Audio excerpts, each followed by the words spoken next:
तो स्वागत है आप सभी का jujutsu Kaisen season 3 episode number 1 पर। बाकी सीजन 2 के आखिरी एपिसोड नंबर 23 के साथ ही शिबुया आर्क खत्म होता है और इसके बाद सीजन 3 के आगे के एपिसोड के साथ शुरू होगा एक और नया आर्क, कलिंग गेम आर्क।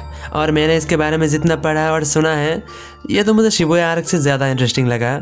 तो क्यों ना इसे एक्सप्लेन कर देते हैं और आप ही कमेंट कीजिए कि आपको कलिंग गेम आर्क कैसा लगा। कहानी शुरू होती है सुपरमार्केट में। हम एक लड़की को देखते हैं जो कि खाना खा रही थी। अचानक ही दरवाजे पर कोई डरावनी सी आवाज़ में उसे अपने पास बुलाने लगता है और कहता है कि तुम्हारी मॉम, डैड, बड़ी बहन, छोटा भाई सब यहाँ पर हैं। पर वो लड़की कहती है कि उसका तो कोई छोटा भाई है ही नहीं।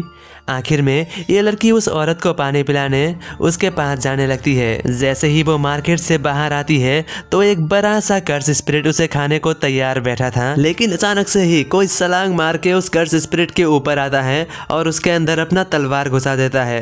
ये और कोई नहीं बल्कि स्पेशल ग्रेड सॉर्सरर यूता है। यूता उस लड़की से पूछता है कि वो डरी तो नहीं और वो कहाँ से आई है। वो कर्स स्पिरिट अभी भी जिंदा था और वो अपना मुंह खोलकर यूता को खाने की कोशिश करता है, लेकिन फिर पीछे से रिका आकर उस कर्स स्पिरिट को बिल्डिंग से टकराकर उसे मार देती है। अब रिका यूता को वापस कैसे मिली वो हमें बाद में पता चलेगा। फिर यूता जुजुत्सु हायर अप से मिलने जाता है जो कि उसकी झूठी तारीफ कर उसे मक्खन लगाती है। यूता उन्हें सीधे पॉइंट पर आने को बोलता है क्योंकि वो जानता है कि यूता उनका हर एक कहा मानेगा। एक हायर अप्स बोलता है कि यूता भले ही कितने भी कर्स स्पिरिट को मार दे वो लोग उसके ऊपर भरोसा नहीं कर सकते। अब यूता कहता है कि वो लोग चाहे तो उसका बाइंडिंग भाव भी ले सकता है और भले ही यूता गोजो का स्टूडेंट ही क्यों ना हो, उसने इनुमाकी का हाथ काटा है तो यूता यूजी इतादोरी को जरूर मार देगा।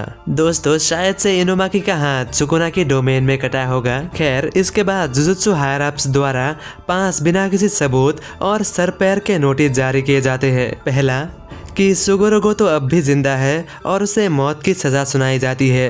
ये लोग सूडो गेतो को सुगोरो गेतो समझ रहे थे। दूसरा कि गोजो भी शिबुया आर्क में मिला हुआ था और उसे जुजुत्सु की दुनिया से हमेशा के लिए निकाला जाता है और उसकी सील ओपन करना अब से अपराध माना जाएगा। तीसरा कि प्रिंसिपल यागा ने शिबुया कांड में गोजो और गेतो को उकसाया था, इसके लिए उन्हें मौत की सज़ा सुनाई जाती है। चौथा कि यूजी को जल्द से जल्द मौत की सज़ा दी जाए और आखिरी नोटिस कि यूजी को मारने के लिए यूता को अपॉइंट किया जाता है। सीन शिफ्ट होता है जेनिन क्लैन नायोया जेनिन से, जो कि एक स्पेशल ग्रेड सॉर्सरर होता है। वो अपने पीछे चल रही अधेड़ उम्र की औरत से सवाल पूछता है। सुना है कि माइक की हालत बहुत खराब है। पीछे चल रही औरत जवाब में कहती है कि अभी के लिए आपको इन बातों पर ध्यान देने की कोई ज़रूरत नहीं है, आप तो बस हेड के बारे में चिंता करें। और हाँ, वो माई नहीं माकी है। और उनकी बातों से पता चलता है कि शायद से नायोया जेनिन को माकी कुछ ज्यादा खास पसंद नहीं है। जिसके बाद नायोया जेनिन एक कमरे में पहुंचता है जहां पर पहले से ही 2 लोग मौजूद थे। उनमें से एक आदमी कहता है तुम लेट हो, जहां पर हमको उन दोनों के बारे में बताया जाता है, जिनमें से पहला ओजी जेनिन और दूसरा जेनिसी जेनिन। ओजी जेनिन की बात सुनकर नायोया हंसते हुए कहता है इसके लिए माफ़ कीजिएगा, लेकिन इससे क्या ही फ़र्क पड़ता है क्योंकि at the end of the day leader तो मैं ही बनूंगा। बाकी बात की जाए मेरे बड़े भाइयों के बारे में, वो तो सभी के सभी लूजर्स है। और हाँ, आप तो कमज़ोर है ना जेनिसी जेनिन, आपका तो चेहरा ही खराब है, आप तो लीडर बन ही नहीं सकते। नायोया की बात खत्म होने से पहले ही जेनिसी जेनिन उसके ऊपर अपने मुक्के से हमला करता है, लेकिन नायोया उसे आसानी से डॉज कर लेता है। लेकिन इसके अगले ही पल ओजी जेनिन नायोया के गर्दन पर अपनी तलवार तान लेता है। ये देखते ही नायोया अपना हाथ खड़ा कर लेता है क्योंकि उसे भी पता था कि वो इन दोनों के सामने एक साथ नहीं टिक सकता।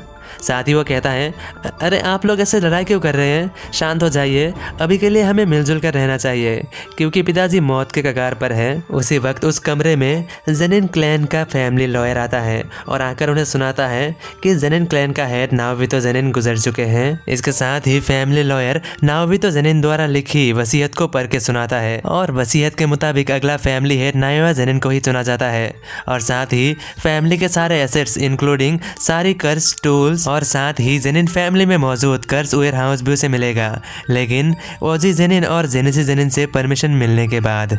ये सुनकर नायोआ जेनिन को गुस्सा आता है, लेकिन वो कहता है व्हाटएवर, आगे सुनाइए। नायोआ जेनिन को इतना ज़्यादा उतावला देखकर लॉयर आगे पढ़ के सुनाता है। वो कहता है इसके आगे भी एक और पॉइंट है, अगर सातोरू गोजो मर जाता है या फिर उसे मेंटली कोई भी प्रॉब्लम होता है तब ये वसीयत किसी काम का नहीं रहेगा और मेगुमी फुशिगुरो को दोबारा से जेनिन क्लैन पर वापस लाया जाएगा और अगला हेड बनने के साथ ही उसे सारा एसेट्स पास कर दिया जाएगा। पूरी वसीयत सुनते ही नायोआ जेनिन की आंखें गुस्से में लाल हो जाता है।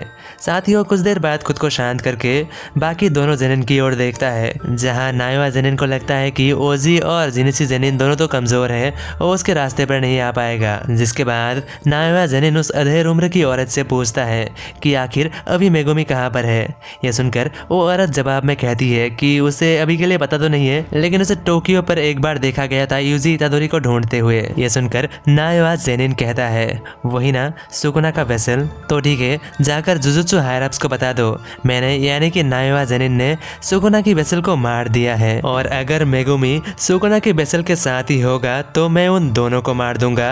टोक्यो की अफरा तफरी में किसी को पता ही नहीं चलेगा कि किसने किसको मारा और किसी पर शक भी नहीं जाएगा और इसके बाद मैं ही बनूंगा अगला क्लैन हेड। जिसके बाद सीन शिफ्ट होता है टोक्यो। हम देख पाते हैं यूजी को जो कि सीढ़ियों पर शांत सा बैठा हुआ था। उसके साथ ही सोसो भी होता है जो कि यूजी को अभी भी अपना भाई ही मानता है।